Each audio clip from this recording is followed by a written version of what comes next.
Kilo 500 రూపాయలు దాటిన వెల్లుల్లి పొలాల్లో దొంగల భయం.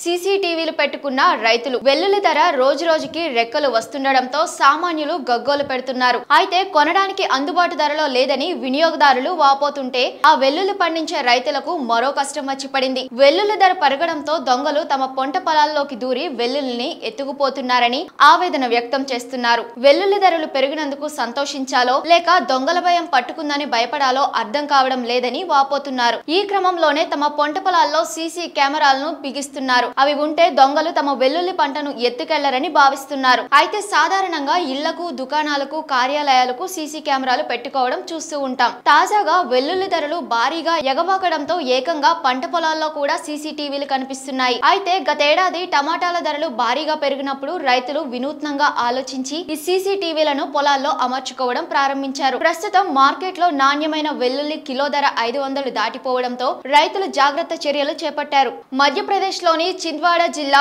మోకేడ్ ప్రాంతంలోని దాదాపు 5-6 గ్రామాల పొలాల్లో నుంచి గత కొన్ని రోజులుగా వెల్లుల్లి పంట చోరీ అవుతుంది. దీంతో తమకు నష్టం వస్తుందని భావించిన రైతులు సీసీటీవీలు పెట్టుకునేందుకు సిద్ధమయ్యారు. అయితే సీసీటీవీలు పొలాల్లో పెట్టిన తర్వాత వెల్లుల్లి చోరీ ఘటనలు ఆగిపోయాయని స్థానిక రైతు రాహుల్ దేశ్ముఖ్ వెల్లడించారు. సోలార్ ఎనర్జీతో పనిచేసే సీసీటీవీ కెమెరాలను తమ పొలాల్లో అమర్చుకున్నట్లు వివరించారు. పొలాల్లో ఏదైనా అనుమానాస్పదంగా కనిపిస్తే సీసీటీవీలు గుర్తించి ఆ తర్వాత అలారం మోగుతుందని మరో రైతు తెలిపాడు. అయితే వెల్లుల్లి ధర పెరగడంతో తమకు పంట పెట్టుబడితో భారీగా లాభాలు వస్తాయని రైతులు ఆశాభావం వ్యక్తం చేస్తున్నారు. గత కొన్నేళ్లుగా వెల్లుల్లి సాగు చేస్తున్నాం, కానీ అంతలాగా లాభాలు రాలేదని పేర్కొన్నారు.